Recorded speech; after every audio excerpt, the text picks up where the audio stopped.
Tell everyone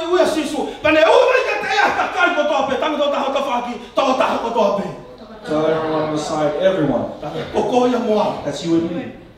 Amen. Oi kun excuse hata heli. Na uhe lo tuan to kota ka koto ape. Kawe ma tu a fine ma tu a kota ka e ki ka fine e ki. Ta mo fa mo fine mu. O ku uya te o to ka te kon. Ka mo uya te ka fa no ho te nga. Loi a uya. Banane oi mai ka te ya ka kai koto ape. He called everyone unto him. Fa no fo no fa to si su ki la. Ka re a ke ne tanga si su. Fa no koto ape ki te au. First thing he said, listen to me so that you may know.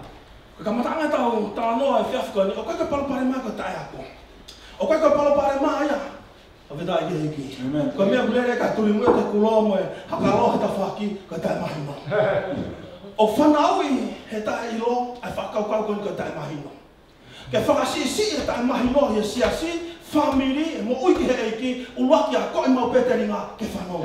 So that's where all the problem comes from, is people who do not listen. They just do whatever they want. Ko tai mika heka ke whanau le re whanau, ye re o tangata eiki mo fine eiki heka te nau tai. When the kids don't listen to the voice of the parents, they will not act. Lahi o pita kau tawa mo ka fine mo na hopo ki hala hea hongi. There's a lot of young people who are going away from home onto the streets. They don't want to receive advice anymore from the parents.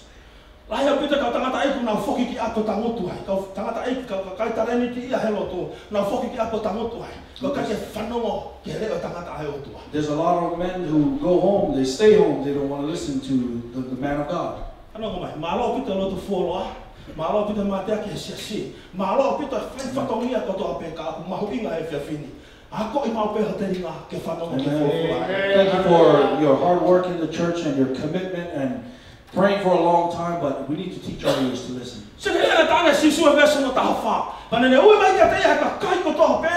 Pane whekau ki nang nofo ki lalo pe rewa sisu. Whanau koto ape ka te au ke io. Sai tala mai Hosea, wahe whaa mesi o no. O aua hoku ka kai pa masiva ha.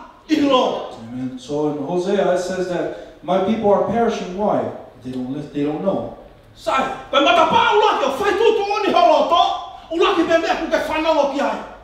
So whatever your heart does is what your ears listen to.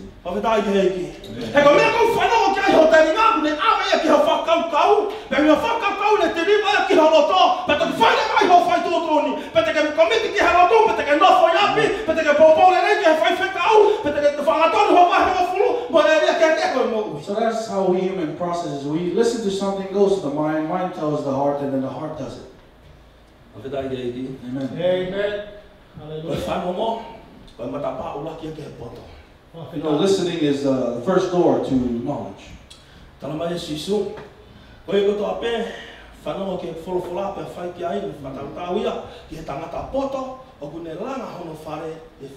So Jesus said, a man who listens to my word and does my word is like a wise man who built his house on a rock.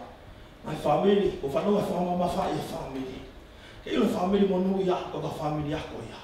family monu ya ko family ya ko makoroa ko family monu ya ko mahino me fola ai o tua o family o ko ko ma be ke respond to fola. We say a blessed family is not an educated family or a family who has a lot of possessions, but a family who listens to the word of God. Amen. Yes. O ko fato ko heta fe fanomo ai me ko tai mahino. So when we don't listen, how do you say that mahino in English? Lack of knowledge. Ya, yang ai ata kai pe he mo wi.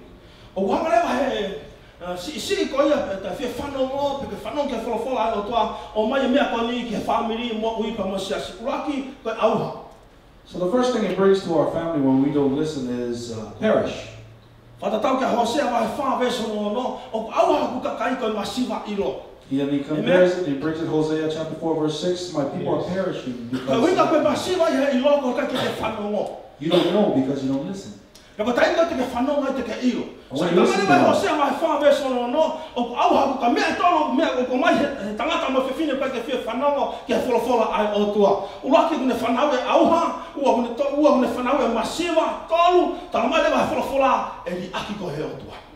So 3 things that bring forth the person who do not listen. First one is perish, second one is poor, and the third one is the Lord will forsake.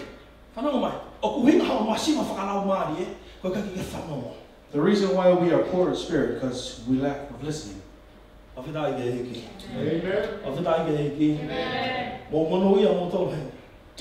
We are blessed here.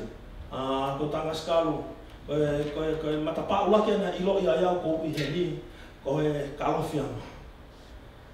Polo kalama pe whātua ngai whāua e konga pe ka kai toko lahi whāmini me mahene kuheni mana whetu tako hoa. O na whanaua he taimi ko toa pe. O kai ke lau pe ka ke play Kalofiama pe a pa ke whanaua ai. O whina i ke hiki. Ka koe e pāti he mo ui ke he ki koe konga whaam ke uhoko atu ki tau tolu I he whiawhini pa me he wholofola ai o tua. O karamai e lama vai hono fulu vesa no taha whitu. O hao mau pe e tau tui me tau ha. So Romans chapter 10 verse 17 says, faith comes by what? Listening. So ke mahu inga koe ho whanongo he whiawhini. O kuhinga ho mo ui vai vai. O kuhinga ho ture ture. O kuhinga ho whakaholo hufanga whatapu ke hata pehen. Ya tukua ke ave Faifekau ke a o ko wilo pe ave he me kia he ngamu ya. O kuhinga tau tomo no he eria pe he mo ui. Ko sisi e tau whanongo. Because we lack to listen.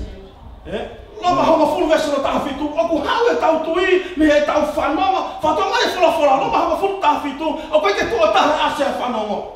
O ku hau e tau tui me he tau whanonga mo whanonga ke wholofola ai o tua. So faith comes by hearing and hearing of the word of God. Amen. Koe ke hau e tuia mo ngā we anga. Koe ke hau e tuia me Amerika. Koe ke hau e tuia me nuka alofa. O koe hau e tuia me lotolotonga he o tua.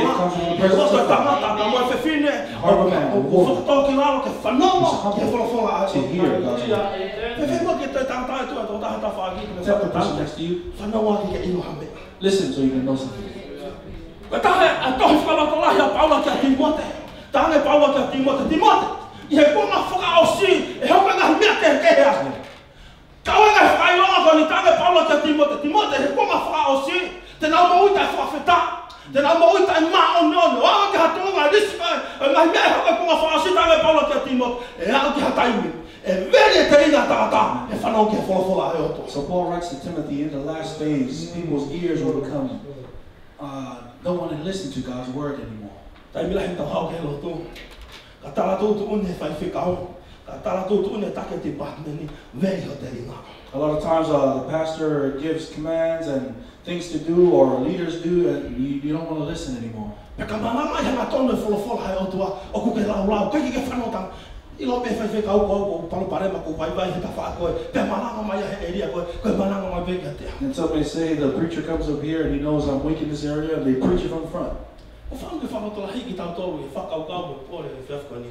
Whanau mo ke ilo hame. He wants to encourage us, listen, that we may know something. Tāne Paula ki a Timote. Timote, i he kua ngā whakaosi. Tēnā mo i tai whawheta. Tēnā mo i tai maa o nioni. Tēnā manu manu, tēnā ofa te ki nau tōpe. Whawhetai ki he. So Paul says to Timothy, they will live unworthily, they will have a form of godliness. Kai ngā tai tahangi re vai. Apostolo tāne Paula ki a Timote. O au ke ato unga, te ringa veri ka ke nau whanau ke wholofola e o tua, te nau piki nau tolu henge esi o atu, ka nau tukonga hama maa. Amen. So he says to Timothy, their ears will become itchy listening to the word of God. They will only gather things that they want to hear. O tau whima e maalohi e loto. Amen. O tau whima e loto lotonga e. Will be the presence of God. Amen. Ke mao e maalohi mo loto lotonga e o toa ke mao i api. Ke te mao i hawhitu. Whetu pe tā te ke mao ai maalohi mo loto lotonga e o toa ko hao whaatata. Na tau humo tau worship ane nai. I he ku hao ka loto lotonga. Koe whetu mo ia whakaawa he o toa matapāho whare ngō. Ke whanau ai ke re ofa o toa. Tānei nei ke awe pe e ana ia Samuela. Ke whetu kai loto lotonga e o toa. He koe whetu mo ia whanau ai Samuela. Ke he uia e o toa. So no wonder why Anna brought Samuel to where the presence of God is, that he may hear in the presence of God. Mai mātua tau whanau. Nerei ki awe o whanau ki hako. Nerei ki awe ke ngāwe, awe ke whetu o tāpe.